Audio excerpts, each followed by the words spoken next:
We'll sprinkle in some draft stuff because that's your thing. David says there's been way too much criticism of J.J. McCarthy on this station. Says he plus arm, plus athleticism, plus leadership. Accuracy needs to get better, but he has a far better arm and athleticism than Mac Jones. I know how you feel about J.J. McCarthy, but give it to our guy. Yeah, so first of all, not a high bar there on that last point. I know, seriously. Leadership, are you in the room? Do you know, like Mac Jones was a great leader at Alabama. It's easy to lead a team that's winning a national championship. Let's see if J.J. McCarthy starts 1-5. I think it's funny. The criticism is not so much of J.J. McCarthy. It's of the way people are talking about J.J. McCarthy. And you were talking about it yesterday, how the draft nerds get so annoyed. Oh, God. I can't speak for everybody. Vicious. But for me, the thing for this that draft me, nerd, I don't want to talk about J.J. McCarthy at 3. It's a non-starter. Like last year, remember Will Levis? Will Levis was a okay college quarterback, and then a month before the draft, we hear Will Levis might go in the first round, and then it's Will Levis might go top 5 overall. I don't want to spend time talking. There's real fun conversations we can have. Stop wasting my time. As you like say, do J.J. McCarthy on your own time. I have no interest in gassing up J.J. McCarthy for him to just go, 20th overall when we get to April. How would you feel if the Patriots traded down for J.J. McCarthy? I'd rather have Michael Penix. I mean, I don't think J.J. McCarthy can play right away. I think if he gets like a year to sit, there's some tools there. But if you throw him in with this, it's Zach Wilson 2.0. Where'd you go to school with McCarthy? Ithaca. Okay. So I have no allegiances to D1. People's, you hate Michigan. It's all just... No, I hate Michigan. I mean, I don't love Michigan. But Michael asked if I've ever covered the combine. Yes, I have. A couple of years anyway, for sure.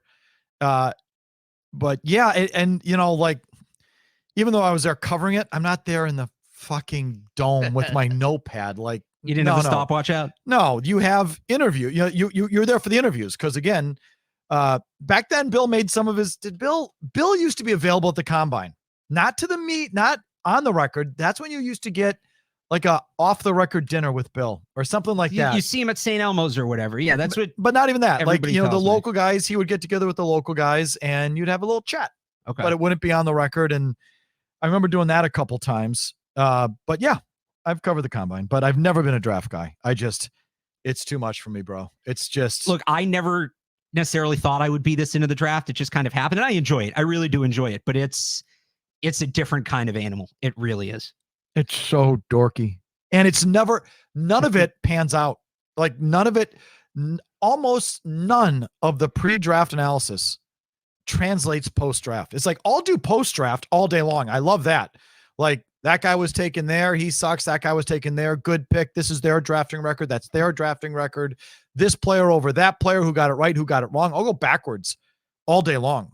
Right. Going forwards, I have a hard time with it because I think no one fucking knows. Have you heard our idea about the Magic Hat? I love that. Thank you. I love that because you're right. Nobody knows. And the thing I hate is so-and-so going to be good in the NFL? Well, I don't know. Who's drafting them? It's nature versus nurture. Drafting the right guys half the battle. You got to develop them, bring them along. And I always compare it to, post-draft analysis, right? So you're getting ready to leave. You look at your phone, or the night before you leave somewhere, you look at your phone, you see it's supposed to be sunny. All right, I'm going to drive with the top down tomorrow. You get outside and it's raining. Well, the forecast said it's going to be sunny, so I'm going to drive with the top down even though it's raining. That's post-draft analysis, is driving with the top down on a rainy day. Yeah, fine. But it's clear cut. And there's still people who will argue with you. It's like, no scoreboard. Like I need, it helps to have the scoreboard. Arguing, I don't like arguing before the game. Oh, you think they're going to win? Idiot. They're not going to win. Like, no one fucking knows who's going to win.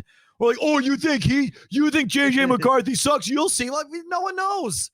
Like, I mean, I know we got to do it, and I'm doing it.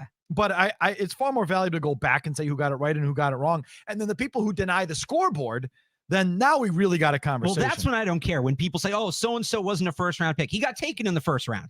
Clearly somebody thought he was a first-round pick. Let's see. Joe Milton Pat Kraft asks, Joe Milton late first rounder. Your thoughts? Not late first rounder. I did tell Matt McCarthy I'd try to get you to do 30 minutes on Joe Milton throwing oranges. Have you seen this video? No. So before the Orange Bowl last year, they asked Joe Milton to throw an orange, just as kind of this goofy thing. He threw it 110 yards and shattered it on the wall at the back end of the field. It would have gone further. It's unbelievable. His arm strength, I can't get past it. I've never seen anything like it. How big is he?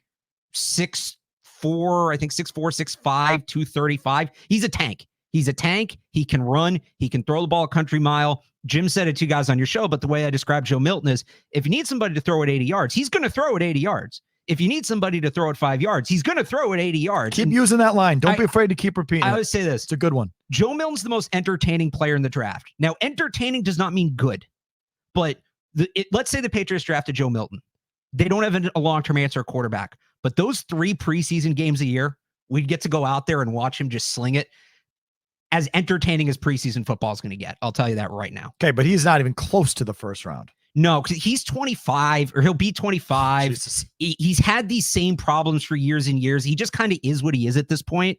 Honestly, to me, it's like take him early on day 3 and you have like a Hail Mary quarterback. Remember a couple years ago, well, Matt can't reach the end zone, so that's why we had to run this. That was the lateral play, right? We had to run this fucking lateral play because Matt can't reach the end zone. Joe Milton can reach the end zone. I don't care where you are. Joe Milton can reach the end zone. You don't no more Jacoby Myers throwing it back across the field to Chandler Jones with Joe Milton. Barth, what quarterback is the best fit, May or Daniels? Of those two, May. You know who the best fit in the draft is for what Van Pelt wants to do? Penix, your guy. Why? Play action, throw the ball down the field. That's all he did at Washington. Really? Yep. No, but that's what Van Pelt wants to do? That's, I mean, a big part of what Van Pelt, not all, but that's a big part of what he wants. It's what they did in Cleveland. Unless he's going to drastically change what they did in Cleveland, that's what it looks like.